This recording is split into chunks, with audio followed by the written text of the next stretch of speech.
Hello, everyone. We continue with our mini-series, Fear Not. And today our topic is Fear Not, Strong Giants. And before we get started, I want to show you something. I used to study corporate psychology a few years ago. And I learned that when circumstances or events happen to us, the first thing we get is thoughts. But those thoughts will decide our feelings. And our feelings will decide our behaviors. And our behaviors will reinforce our thoughts. And this is how we get these reinforcing loops. And they grow bigger and bigger and bigger. And they can go both ways, to the negative or to the positive. And today we're going to study something that happened to the people of Israel. And hopefully it will help us when we are facing strong giants in our lives. So let's go to the book of Numbers. The book of Numbers, chapter 13, says that they got to the promised land and they sent spies, one per tribe. So they sent 12 spies to the promised land. And you can read it here, chapter 13, verse 2. Send out for yourself men so that they may spy out the land of Canaan, which I am going to give to the sons of Israel, says God. He already assures that this will be a victorious campaign. I will give this land to you. So one of the people in verse 8 is from the tribe of Ephraim. His name is Hoshea, the son of Nun. Hoshea means salvation. But Moses changes the name of this man, and he calls him something else on verse 16. These are the names of the men whom Moses sent to spy out the land. But Moses called Hoshea, the son of Nun, Joshua. Big difference. It looks like a similar name, but it's a big difference. Hoshea means salvation. Joshua means the Lord saves. And so Joshua will be one of the 12 that goes. Well, they go to the promised land for 40 days. The spies are there, and they have a chance to choose faith over fear. But when they come back, there is a group of them that is focusing all on the negative. They say, yeah, it's a great land and everything else, but they're strong, verse 28 of chapter 13.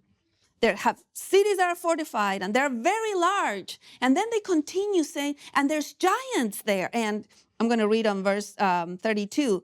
They gave out to the sons of Israel a bad report of the land which they had spied out, saying, the land through which we have gone in spying it out is a land that devours its inhabitants. And they go, the people are there, great size, and we were like grasshoppers. It's interesting because they're going through this reinforcing loop. First they say, no, it's impossible. They forget to focus on God, who's going to give them the land. And then they say, well, it devours its inhabitants. They started to distort their reality, and they wish for death. Chapter 14, verse 2. Would that we had died in the land of Egypt, or would that we had died in the wilderness. So they're starting this reinforcing loop that is negative. You know, this land is going to be too bad for us. We won't be able to do it, and it devours its inhabitants, and we wish we were dead. And then in verse 3, they blame God. Why is the Lord bringing us into this land to fall by the sword? So you can see how this is reinforcing the negative side.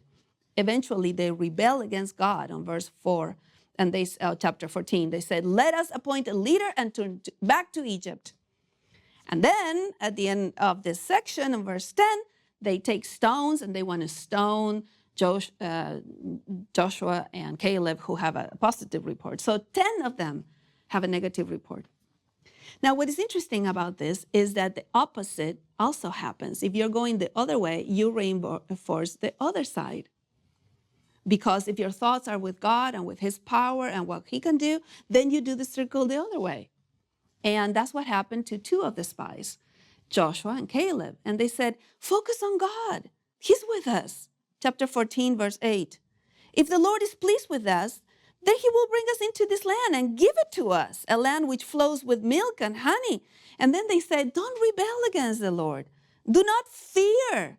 Here we have the do not fear, fear not the people of the land, for they will be our prey. Their protection has been removed from them, and the Lord is with us. Do not fear them. So they're going through also through a reinforcing loop, but it's the other way, the positive way. And they say, focus on God. It's his power. You can read it, chapter 14, verses 7 to 9. He will empower us. He will give us the land. God's presence is with us. Do not fear. It's interesting because when we face giants, and there's all kinds of giants in our lives, what you focus on will make all the difference in the world. And you probably know the story. They compared their strength to the giants. You know, it's like if they were saying, okay, they're bigger than us. They have this big swords, we have this little swords. They're, really tall, and we're very short, and they have 45 cities, and we have nothing.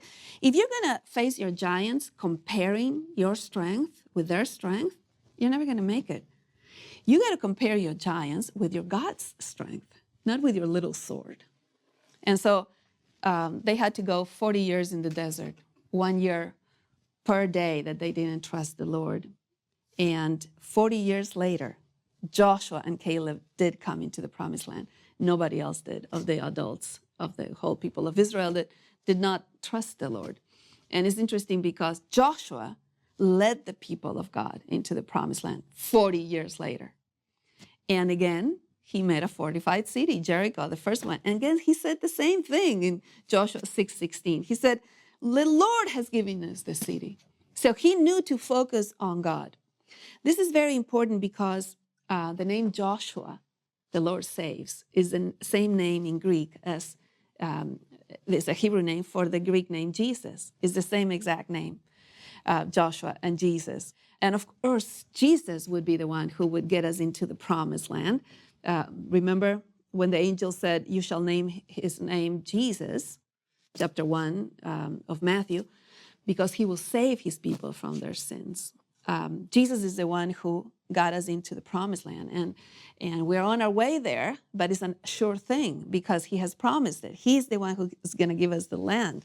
So when you think about the future and your salvation, and it seems like a strong giant, focus on God because he's the one who at the cross has purchased your salvation. So do not fear the strong giant of the future or the strong giant of eternal life or the strong giant of judgment or any of those strong giants because God has already conquered at the cross. And aside from our salvation, the strong giants that you face every day, God is stronger. So don't compare your giants with your strength because then you will be discouraged and you'll start the reinforcing loop that goes the negative side. Focus on your God. Focus on his power. Focus on his love, that he has loved you so much that he sent his son to die for you. Focus on the fact that he can provide for you everything you need. So you will not fear giants that way. And I always have a sentence that I really like. Don't talk so much to your God about the size of your giants, but talk to your giants about the size of your God. So don't talk to God about the size of your giants, but talk to your giants about the size of your God. He's mighty to save. He has already saved you, and he will do everything you need. Don't fear strong giants.